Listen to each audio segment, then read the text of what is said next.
Radhe Radhe ji. Shri Radhe Radhe channel में आप सभी का स्वागत है। मैं नेहा हाजिर हूँ एक नई कथा के साथ। आज की कथा ठाकुर जी के एक ब्रजवासी भक्त भोंदू की है। तो आइए कथा आरंभ करते हैं। श्रीपाद नंद किशोर के पास भोंदू नाम का एक ब्रजवासी बालक रहता था जो उनकी गैयों की देखभाल करता था। उसे लोग भोंदू इसलिए कहते थे कि उसमें छल कपट और चतुराई छूकर भी नहीं गए थे। उससे यदि उपहास में भी कोई कुछ झूठ भी कह देता तो वह उससे मान लेता। शंका करना तो उसे आता ही न था। वह नित्य बाल गोपाल का भोग प्रसाद पाकर श्रीपाद नंद किशोर की गैयें चराने यमुना पार भांडीर वन जाया करता। उससे किसी ने कहा था कि भांडीर वन में नंदलाल ग्वाल बाल सहित गाय चराने जाते हैं। वह यह सोचकर खुश होता कि किसी दिन उनसे भेंट होगी, तब वह उनसे मित्रता कर लेगा और उनके साथ खेला कूदा करेगा। भोले भाले भोंदू के हृदय की भाव तरंग उमड़ उमड़ कर जा टकराई भक्त वत्सल भगवान के मन मंदिर से।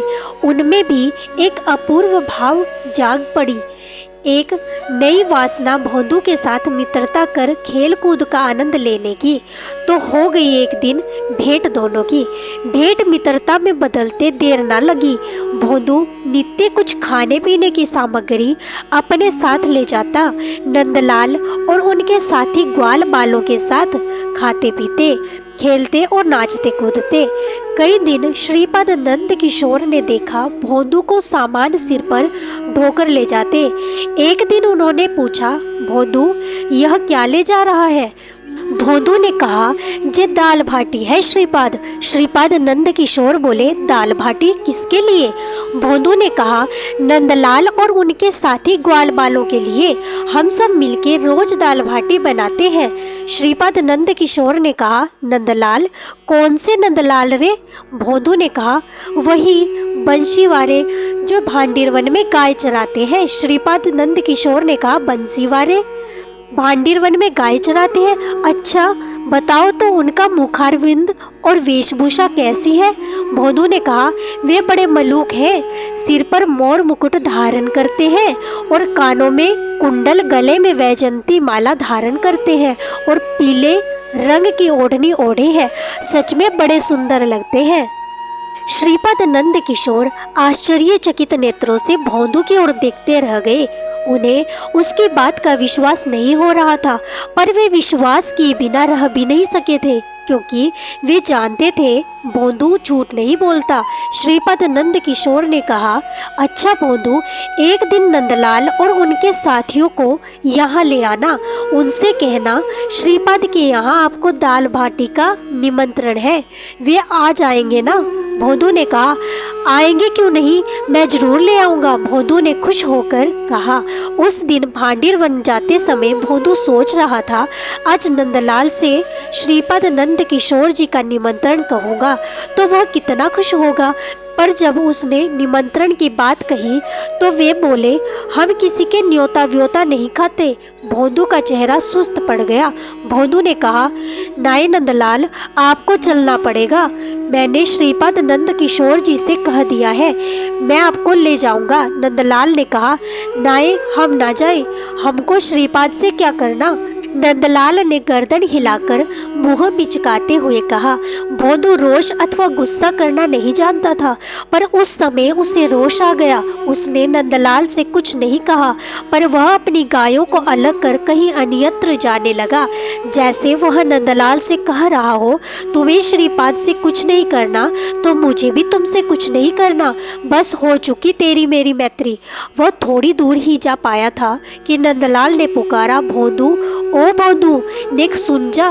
भोंदू क्या अब सुनने वाला था? वह और भी तेजी से गायों को हाँकने लगा। भोंदू सुनने वाला नहीं था तो भगवान भी उसे छोड़ने वाले कब थे? वह उसके पीछे पीछे भागे। भगवान जो अनंत कोटि ब्रह्मांड की सृष्टि, स्थिति और प्रलय करता है, ब्रह्मा, विष्णु और महेश जिनके अंश के भी अंश हैं, वे क्या किसी व्यक्ति के पीछे ऐसे भागते हैं जैसे उनकी उससे कोई अपनी गरज अटकी हो? जैसे उसके रूठ जाने से उनका त्रिलोकी का साम्राज्य छिन जाने वाला हो। पर वे जिसके पीछे भागे वह भागकर जाए कहाँ। नंदलाल जा खड़े हुए भोंदू का रास्ता रोककर उसके सामने और बोले, सुन नहीं रहे क्या, कब से बुला रहा हूँ। उनका स्वर ऊंचा था पर उसमें विनय का भाव था। भोंदू ने उनके नेत्रों की ओर देखा तो वे सजल थे, अर्थात अश्रु से भरे थे। भोंदू ने कहा, क्या कह रहे हो। नंदलाल बोले, मैं कहूँ, मैं श्रीपाद का निमंत्रण अस्वीकार नहीं करता हूँ। मैं तो कह रहा हूँ मैं श्रृंगार वट नाई जाऊँगा। तू तो भोला है जाने नाई, श्रृंगार वट राधा रानी को टोर है। वहाँ दाऊ दादा कैसे जाएंगे, मेरे सखा कैसे जाएंगे। श्रीपद नंद किशोर जी को अपनी सामग्री लेकर यहीं बुला लाओ। वो अपने हाथ से दाल बाटी बनाएंगे तो हम पाएंगे। भोंदू प्रसन्न हो गया। उसने उसी प्रसन्न मुद्रा में श्रीपद नंद किशोर जी से जाकर सब कुछ निवेदन किया। श्रीपद दूसरे दिन प्रचुर सामग्री अपने मस्तक पर धारण कर भांडिर वन ले गए। वे बलराम, कृष्ण और ग्वाल बालों के साथ उनका क्रीड़ा विलास को देखकर कृतार्थ हुए। थोड़ी देर में सब कुछ अंतर्ध्यान हो गया। तब वे मूर्छित हो भूमि पर गिर पड़े। उस समय उन्हें आदेश हुआ, अधीर ना हो, घर जाओ और मेरी लीला स्थलियों का वर्णन करो। इस आदेश का पालन कर श्रीपद नंद किशोर ने श्री वृंदावन लीलामृत और श्री श्री रस कलिका नाम के 2 ग्रंथों का प्रणयन किया।